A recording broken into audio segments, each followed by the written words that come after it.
Bismillahirrahmanirrahim. Assalamualaikum warahmatullahi wabarakatuh. Alhamdulillah bi ni'matihi tatimmus shalihat. Ashhadu an la ilaha illallah wahdahu la syarika lah.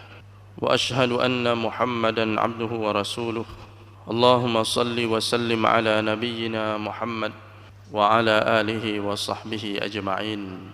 Amma ba'd.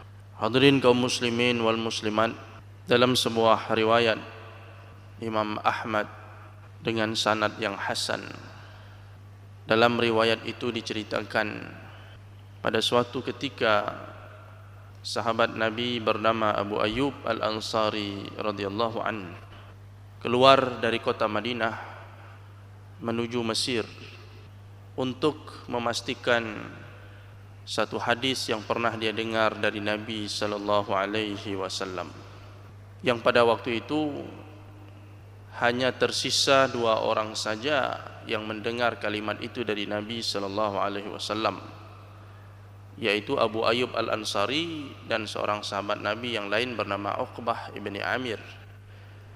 Pada saat itu sedang berada di Mesir, karena sahabat Nabi sallallahu alaihi wasallam menyebar ke seluruh wilayah dalam rangka berjihad fisabilillah dan menyebarkan dakwah Islam.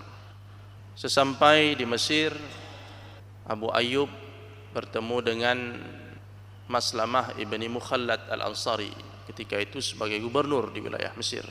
Maslamah begitu gembira kedatangan tamu yang agung, sahabat Rasulullah sallallahu alaihi wasallam.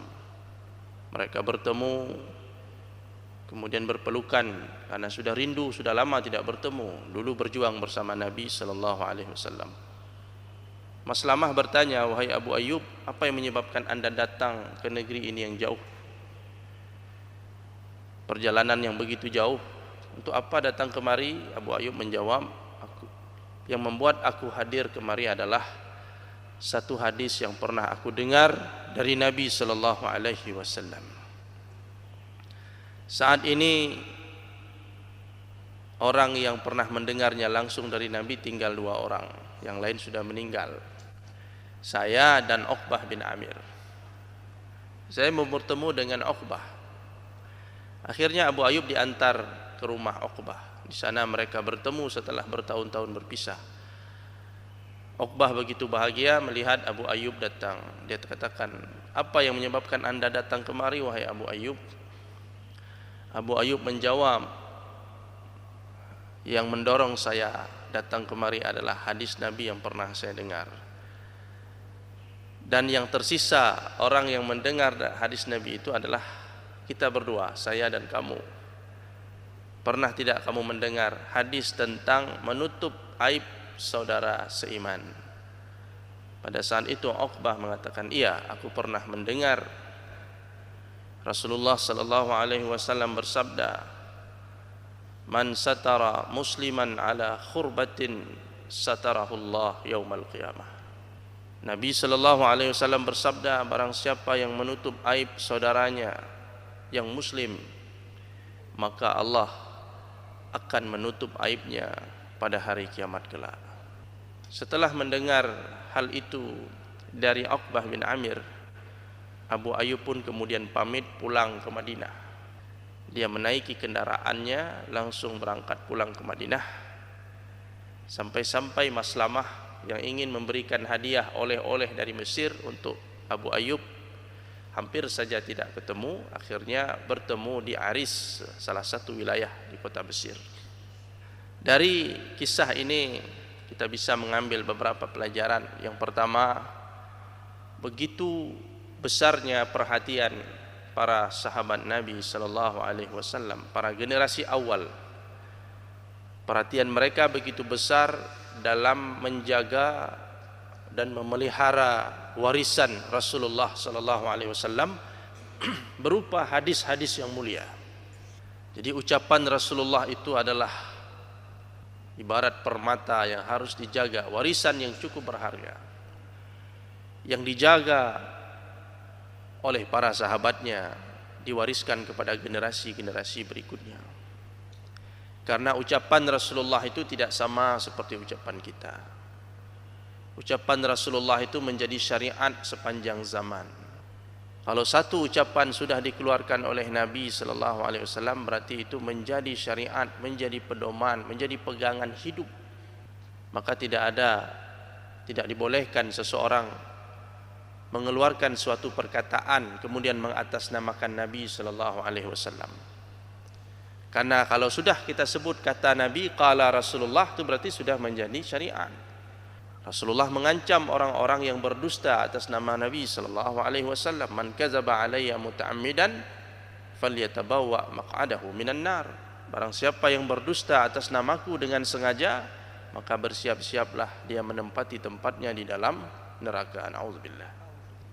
Dalam kisah ini Abu Ayyub Al-Ansari, kita perhatikan bagaimana dia menempuh perjalanan yang begitu jauh dari Madinah ke Mesir, itu ribuan mil. Bisa berbulan-bulan itu kalau perjalanannya dengan onta itu. Demi memastikan satu hadis Nabi sallallahu alaihi wasallam, mereka rela melakukan perjalanan itu. Begitu besarnya perhatian mereka menjaga warisan Nabi sallallahu alaihi wasallam jangan sampai hilang. Kemudian kesungguhan itu diwariskan kepada generasi-generasi berikutnya, sampai hadis-hadis Rasulullah itu terhimpun, tersusun dengan rapi oleh para ulama-ulama Islam, yang menjadi warisan yang cukup berharga bagi kita umat Islam.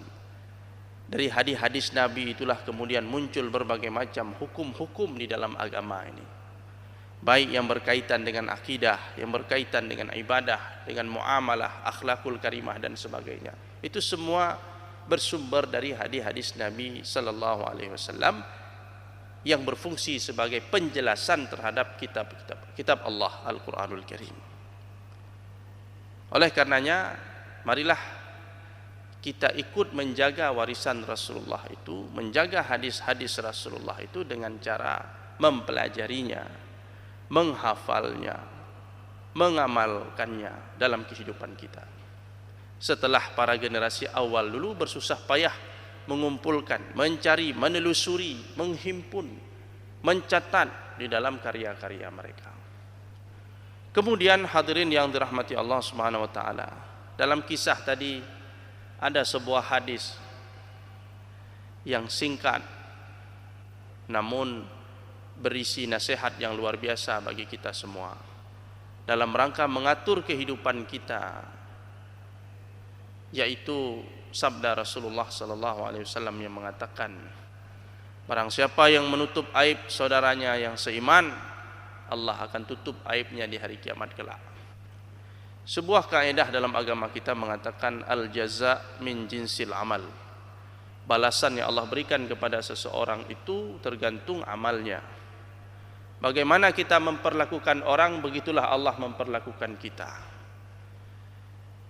Kalau kita menjadi orang yang baik, menutup aib saudara sendiri, Allah tutup aib kita di hari kiamat.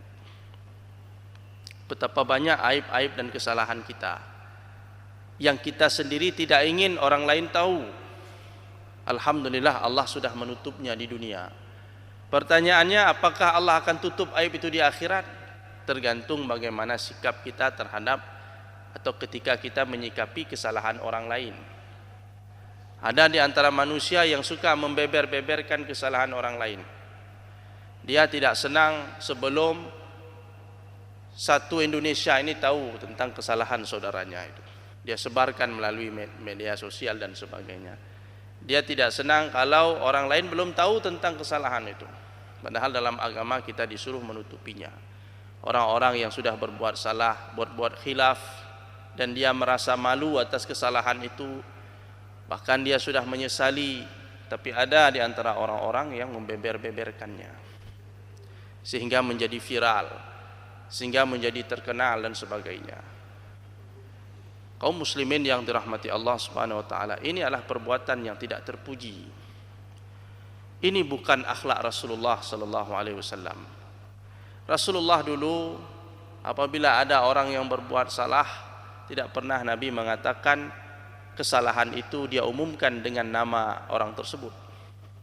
Paling-paling Nabi mengatakan ada orang yang berbuat begini-begini. Nabi tidak pernah mengatakan si fulan bin fulan, tidak pernah.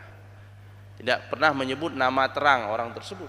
Nabi hanya menyindir dengan ucapan, ada yang mengatakan begini-begini, ada yang melakukan ini. Kemudian Nabi memberikan nasihat.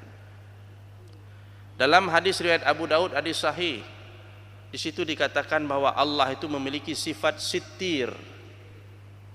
Salah satu nama Allah yang mulia sittir. Sittir itu artinya maha penutup aib dan kesalahan. Banyak sekali kesalahan kita, dosa-dosa kita ditutup oleh Allah Subhanahu wa taala. Allah tidak beberkan. Seandainya Allah membuka aib kita, membuka seluruh kesalahan kita di hadapan manusia, maka tidak ada orang yang berani keluar dari rumahnya melakukan interaksi sosial. Tidak ada yang berani berdiri di depan podium ini. Tidak ada yang berani ke masjid bertemu dengan saudaranya. Kalau seandainya aib-aib kita dibongkar, dibuka oleh Allah Subhanahu wa taala. Allah memiliki sifat sitir, penutup aib, maka marilah kita berakhlak dengan akhlaknya Allah itu. Menutup aib saudara kita, sehingga Allah menutup aib kita di hari kiamat kelak.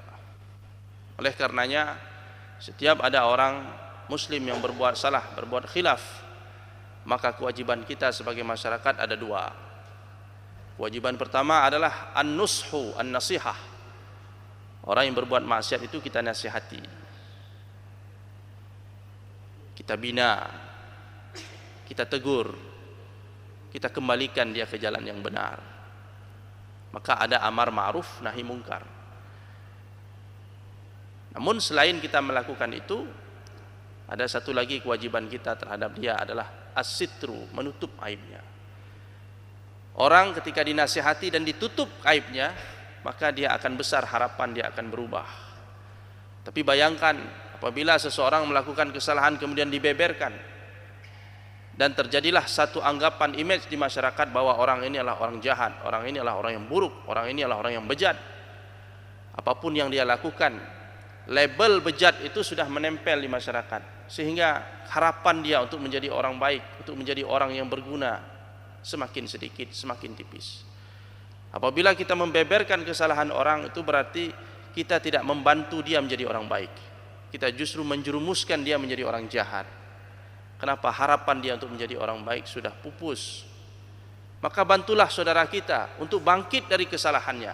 Jangan pernah kita membantu syaitan untuk menjerumuskan dia lebih jauh ke dalam keburukan atau kejahatan. Kalau bukan kita sebagai saudaranya yang muslim yang membantu dia, memapah dia bangkit dari kesalahan itu, siapa lagi? Oleh karenanya, marilah kita mengikuti contoh dan keteladanan dari Nabi sallallahu alaihi wasallam dan dari para sahabat yang mulia tentang bagaimana kita menyikapi orang-orang yang melakukan satu kesalahan dan dia telah menyesal atas kesalahan-kesalahan tersebut. Mudah-mudahan pesan Rasulullah ini menjadi pelajaran dan renungan bagi kita semua. Aqulu qauli hadza wa astaghfirullah li wa lakum. Subhanakallahumma wa bihamdik, asyhadu an la ilaha illa anta, nastaghfiruka wa natubu ilaik. Assalamualaikum warahmatullahi wabarakatuh.